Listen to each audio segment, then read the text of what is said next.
क्या बनाना चाहते हैं। मंच पर विराजमान सभी अधिकारीगण, जिला गंगा समिति की सचिव, जो वनमंडलाधिकारी है यहाँ के जिलाधिकारी महोदय, हमारे माननीय महानिदेशक महोदय जी अशोक कुमार जी और राष्ट्रीय स्वच्छ गंगा मिशन के सभी अधिकारीगण, अपने विचार परिवार के सभी अधिकारी कार्यकर्तागण, यहाँ विश्व परिषद के भी लोग हैं, विद्यार्थी परिषद के भी हैं, गंगा विचार मंच के भी हैं, उत्तर प्रदेश सरकार के भी लोग हैं और सामाजिक संस्थाओं के भी प्रतिनिधि यहाँ पर हैं। उन सभी का राष्ट्रीय स्वच्छ गंगा मिशन की ओर से हम आपका हार्दिक अभिनंदन और स्वागत करते हैं। आप सभी का बहुत बहुत धन्यवाद। आपके पहुंचे बहुत ही महत्वपूर्ण विषय है। माननीय प्रधानमंत्री जी के आह्वान पर गंगा मंत्रालय बना।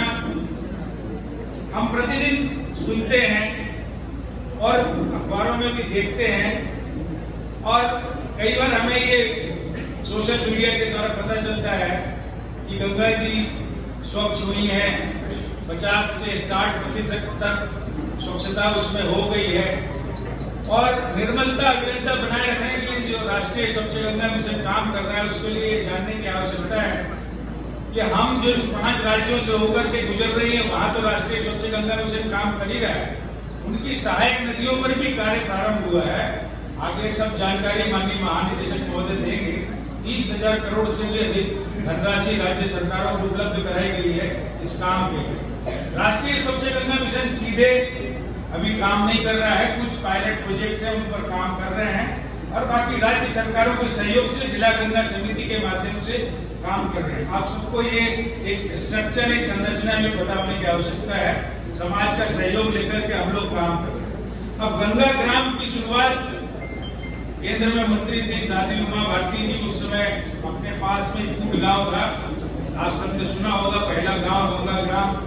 वहां हम लोगों ने काम का शुभारंभ किया। गंगा विचार मंच के लोगों ने उसमें सहयोग किया, स्थानीय लोगों ने सहयोग किया। अभी जी अशोक कुमार जी और जिलाधिकारी जी वहां विजिट करके आए, देखे, वहां पर अच्छा घाट बन गया है। वहां पर लोगों को असुविधा थी कि वहां पर समुदाय गृह होना चाहिए, वो भी वहां पर बन रहा है। और सबसे अच्छी बात है कि प्राकृतिक खेती के लिए वहां पर काम होना उस पर शुरू हुआ है। हम सब माननीय प्रधानमंत्री जी के आह्वान पर अपनी खेती को अच्छा कैसे बनाएं और जो हमारी कृषि उपज है उसको ज्यादा से ज्यादा कीमत पर हम कैसे बेचें। हमें जो एमएसपी मिलता है वो ठीक है, लेकिन उसके मिनिमम सपोर्ट प्राइस के अलावा भी यहाँ हम लोग देखते हैं कि जो आप लोग निनुआ पैदा करते हैं या करेला पैदा करते हैं, दिल्ली से गाड़ियां आती हैं, यहाँ से आकर के ले जाती है। ये आपकी अपनी मेहनत का फल है, इसमें सरकार का कोई योगदान नहीं। सरकार ने कभी खाद, बीज, जानकारी आपको उपलब्ध कराई होगी। यहाँ पर कृषि विज्ञान केंद्र भी होंगे, उत्तर प्रदेश का कृषि विभाग भी होगा।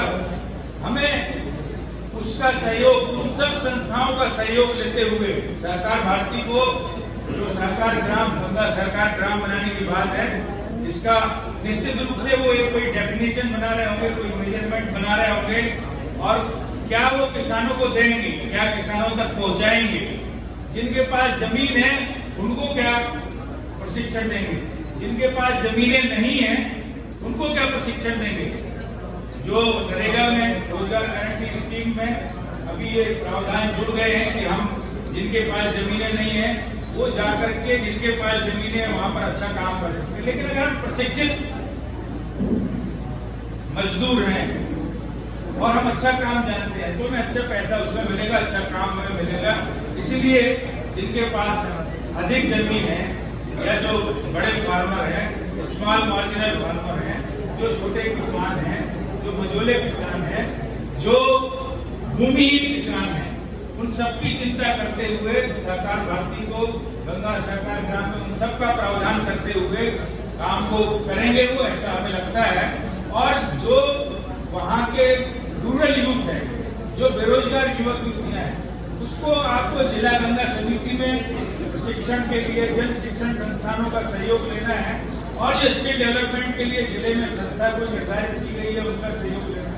और इस प्रकार से हम ग्रामीण युवक युवतियों को जो गंगा सहकार ग्राम है वहां पर उनको रोजगार प्रशिक्षण दे करके और अच्छे अच्छे रोजगार वो प्राप्त कर सकते हैं। तो गंगा ग्राम के लिए एक अपनी परिभाषा सुनिश्चित की गई थी। गंगा सहकार ग्राम के लिए एक परिभाषा सुनिश्चित की होगी निश्चित रूप से।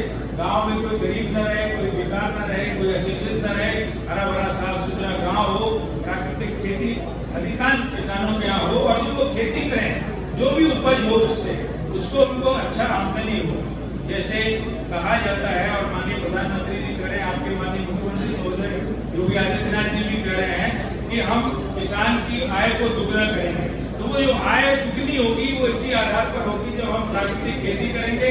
प्राकृतिक खेती से जो उपज होगी उनका हम प्रोसेसिंग भी अपने लेवल पर करेंगे, कुछ ना कुछ बना करके बेचेंगे।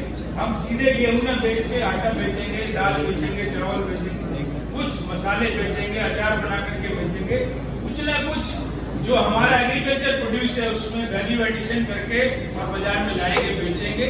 आगे आपको बहुत सारी जानकारी गंगा सहकार ग्राम के बारे में, राष्ट्रीय स्वच्छ गंगा मिशन जो संपूर्ण देश में गंगा और गंगा की सहायक नदियों पर काम कर रहा है, न केवल स्वच्छता के लिए, न केवल घाटों के लिए, बल्कि जलीय जीव जंतुओं के संरक्षण संवर्धन के लिए, औषधीय पौधों की खेती के लिए बहुत सारे आयाम हैं जो आपको जानने समझने के लिए मिलेंगे। आप सब यहाँ पहुंचे, यहाँ पर आकर के आप नमामि गंगे अभियान में अपना सहयोग दे रहे हैं। इसके लिए राष्ट्रीय स्वच्छ गंगा मिशन, जल शक्ति मंत्रालय, भारत सरकार की ओर से यहाँ उपस्थित सभी माताओं बहनों का, भाइयों का, वृद्धजनों का, बुद्धिजीवियों का हम हार्दिक अभिनंदन और स्वागत करते हैं। बहुत बहुत धन्यवाद।